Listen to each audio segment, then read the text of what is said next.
from my perspective, I think it went well. It was a reality. It was a hard meeting. Okay, it was a hard meeting where we were very honest with each other, starting with me, and that there are consequences for actions, and that those actions really hurt us in a football game.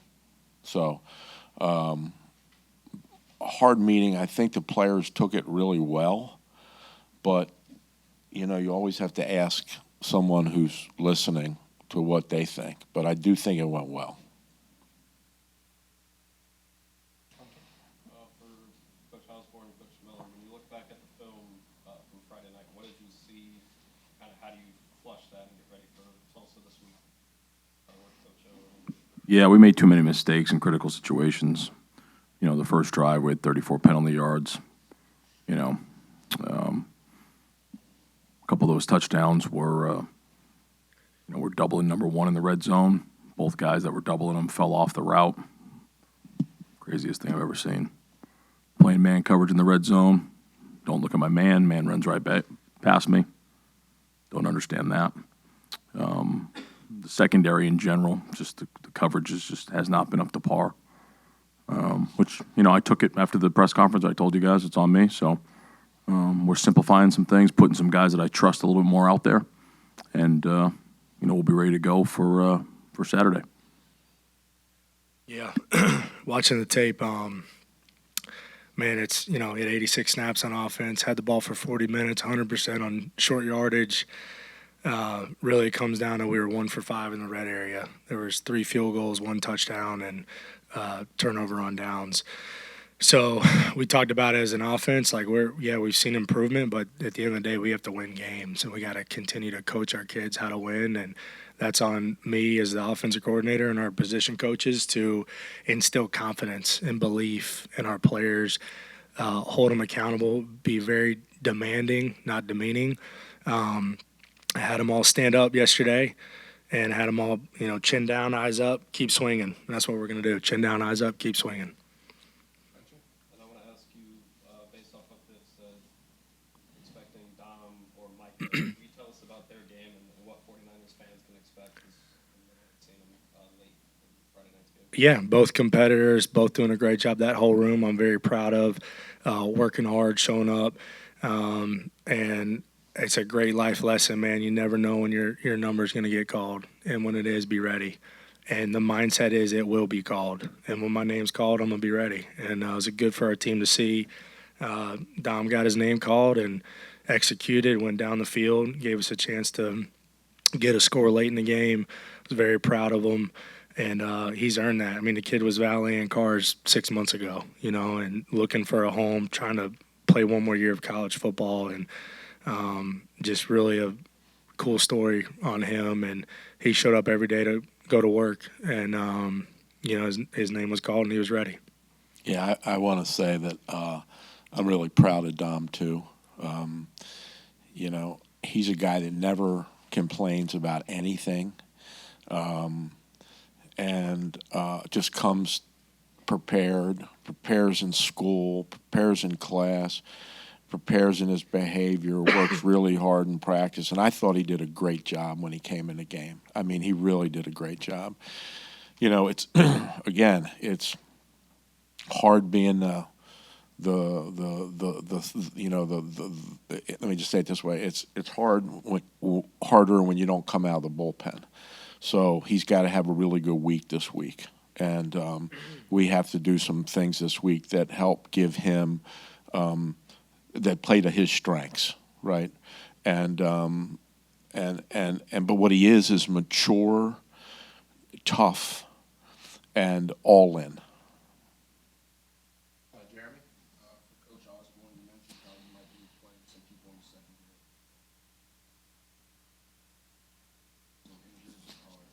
Some people that you've seen play well in practice. Yeah, they both should be back up. We should be full strength. But, yeah, I mean, it's just given the situation, right? I mean, you think about the game of football. And it's not just 60 minutes. You know, I think people, as fans, don't really understand that. You know, field position, down and distance, time of possession, what time's on the clock. I mean, there's so many things about the game that matter, you know. And when I've challenged our coaches, they were the first people I challenged on Sunday before I spoke to the defense. Though I talked to most of them on Saturday morning. I asked the coaches what they think they need to do better. And really, I didn't really ask them. I told them what they need to do better because ultimately the execution of the player falls on the coach. Position coach is the coordinator. But then when you ask yourself, okay, why aren't my guys executing? A couple things come to mind. You know, are you giving them all the resources in the meeting room? Are you watching the tape with them? Are you putting the best guys on the field given the situation? I'd say on Friday night that did not occur, and ultimately it falls on me. And so going forward, when I say put the guys in I trust, I have full control over anyone that's in the game. So going forward for the next 4 weeks, if they're in the game, I believe in them in that moment, and that's why they're in the game. It's going to put a little bit on me because I have to put the guys in the game and also call the game. A little bit of pressure there, but I'm putting it all in my hands for the next 4 weeks.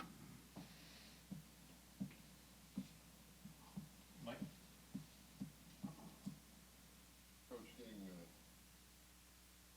not trying to get a specific comment regarding the suspension, but as you look at this team and the collection of guys, what does that announcement to them about who's down this week for Tulsa?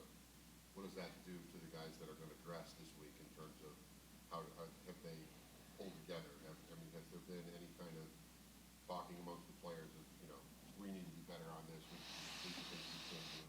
There's obviously a little disappointment in the suspension. So are you saying the level of disappointment among the players in the suspension being handed out? All across the board. I know Oh, you mean having to suspend? Yeah. Well, yeah. you love these kids. Yeah.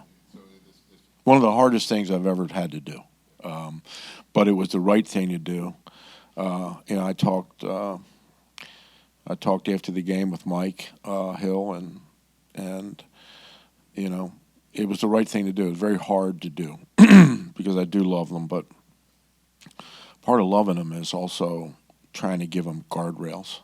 And I told the team, like, you know, I love my children, but if they asked me if they could grab a hot muffler after the car was run, I would say no. And if they did do that, I'd pull their hand away and teach them a lesson not to do that. And so this kind of thing is, look, players today are older than they have been, and I think part of that's because of COVID, part of that's because of the rules. It just is what it is. You know, you can transfer, and it's made players older. But what my experience is that they are still, not all of them, but many of them are still kids. You know, they're still young people, and they're still learning how to, you know, handle life. And, you know, you have to be able to control your emotions even when you're disappointed, because this is something that happens in life. And so hopefully, as I said to the players, this is not something being done to you. This is, in my mind, being done for you, and for your teammates to learn from and for you to learn from. And what I care about most now is how do you respond, right? Friday was totally inappropriate. It was inexcusable. And so we have to teach to that, you know. We're college football coaches. It's not the pros. And so, and we'll keep teaching. And not only field stuff, but stuff that's off the field. Like we had a meeting Monday. Mm-hmm. Monday we had a team meeting, and team meeting wasn't anything about football. It was about just what the right thing looks like. You know, academically, respect to teachers and professors and classmates,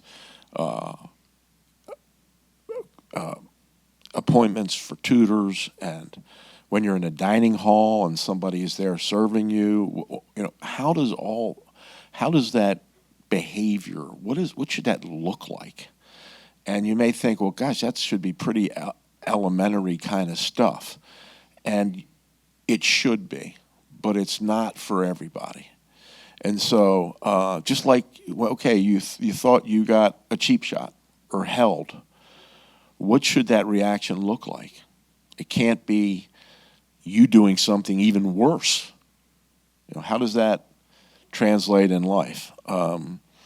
And life's unfair. And so here's the thing. Things are going to happen to you in life, and what matters is how you respond to them. It's always the response. It's never really the thing that happens. It's the response. So that's what we spent Monday talking about. We had a really good practice Monday, which was yesterday. Days are running together.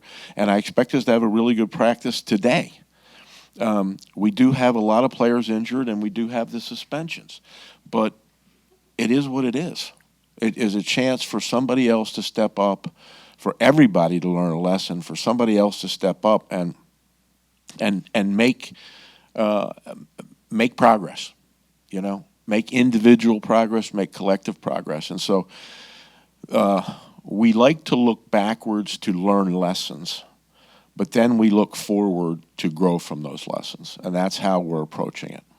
Can this week perhaps have a more galvanizing effect on the group with everybody coming together to step into this? I think it's a very good question, and that's what I'm praying and hoping for. And from my first look at practice yesterday, I think that's a possibility. I don't think we're there yet, but we're getting there. Hunter, and the suspension is just one game, correct? One kid, No, one game. one game. Yes, one game. So Hunter, again, for the coordinators, what have you seen from Tulsa on tape? Obviously, they struggled at SMU this past week, but what have you seen on their respective sides of the ball? Yeah, played two quarterbacks, 7-1, both dynamic guys in their own way. Both can throw the ball decent and really good runners as well. I think this offensive line's pretty good, especially the interior three. They do a really good job. They've got a lot of starts under their belt. If you look at the three, one guy's got like 16, the other guy's got 18, the other guy's got 19. I mean, they play really well together. Kevin Wilson, Steve Spurrier Jr. as coordinators and offensive minds, I think do a really good job. They're the second in terms of rushing attempts in our conference. They do a really good job. 23 is a really dynamic back. They do a really good job. 47, the tight end, man, he's a really rugged glass eater type dude. He's going to be a bit of a problem if we allow him to be. And then the receivers, I think they do a good job for what they're asking them to do. Again, for who their quarterback is, their ability to move in the pocket, their sort of escapability versus the rush is pretty impressive. I mean, they're very, very efficient on third down. Reason being is the quarterback's ability to run. So it's going to be a test. It's going to be no different than any other week for us. I mean, we're preparing to play both quarterbacks, and the plan will be very similar to some other weeks in terms of some things that we've done that I think are effective versus these type of guys. But like anything else, it doesn't really matter what the call is. We pursuing the ball, we stapling the ball carriers to the ground, we taking shots on goal to try to get some takeaways, and then are we getting off blocks? If we do those things like we've done and you guys have seen, I think we're going to have a really good day on Saturday. Defensively, do a good job. They go in and out of bear front and four down. The defensive coordinator kind of has a little bit of a Ohio State defensive flavor to him. It's really what you turn the tape on. That's what it reminds me of the most is Ohio State's defense, and does a good job. The guys play hard. Number 0, Ben Kopensky. He's probably their most dynamic player. He lines up at defensive end. They move him around in the interior, kind of as a floater spinner, and then in base, he's the Sam to the field on the line of scrimmage. Very tough nosed, hard edged football player. And then Julian Simmon is a transfer from Southern Cal. He's their will linebacker. He lines up in the boundary most of the time.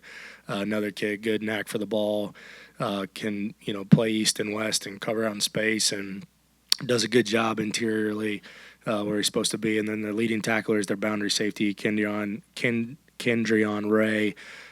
He's also a grad. All three of those guys are grads, so they're all older group. It's a very veteran group. The boundary safety, he's leading their team in tackles.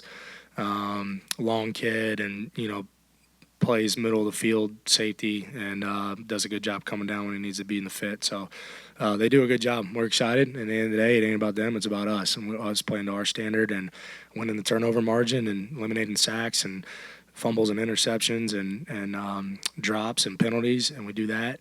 Play efficient football. The explosive plays happen by doing your job, and that's what we got to do Monday through Friday. That's what happens on Saturday is exactly what happens Monday through Friday. So that's what we're focused on, having a great Tuesday practice. I want to ask about injuries to Johnny King and Travis Bird.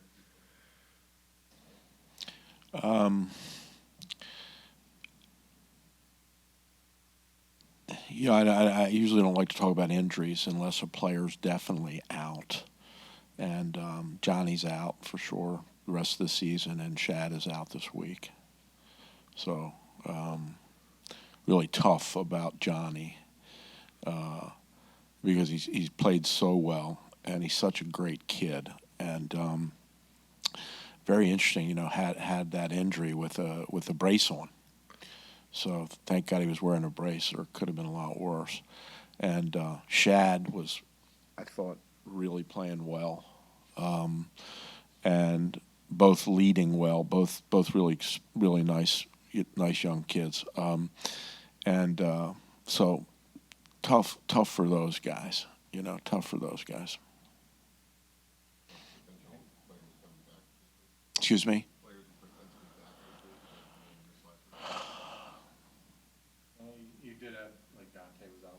Oh, right. So we had a stomach flu going through the team actually Thursday night and Friday. So that's why some guys didn't play. But Dante Balfour should be back. Wayne should be back. But I'll know more about Wayne probably on Wednesday. Anybody else? Prince came back last Yes, week. Prince is back.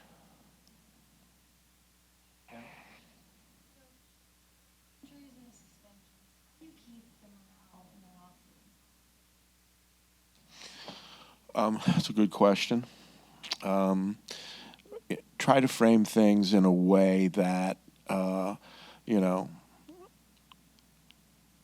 that it is a marathon, not a sprint. That everybody in this room when we meet and all together, coaches, players, staff, we're trying to build something that will last well beyond all of us being here, and that you have an important role, whatever it is, to try to help build a program that we want to build.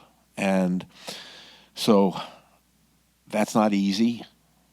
If it was easy, it would have been done already, and none of us would be here. But cherish your role in being a builder, because there's one thing to be an inheritor, which is great. But there's also another thing, and maybe more special, to be a builder. And especially when,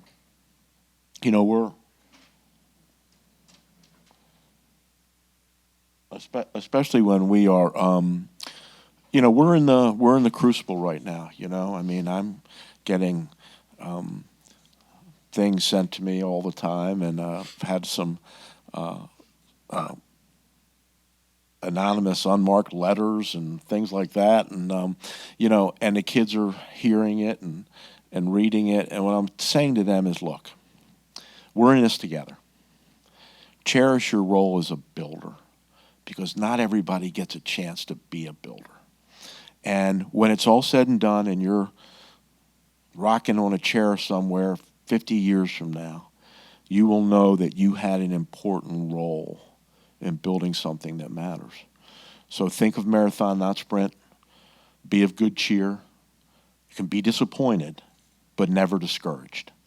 And so that is how we're approaching it. Any other questions? I'm sorry? No, we only do movies when it's a night game.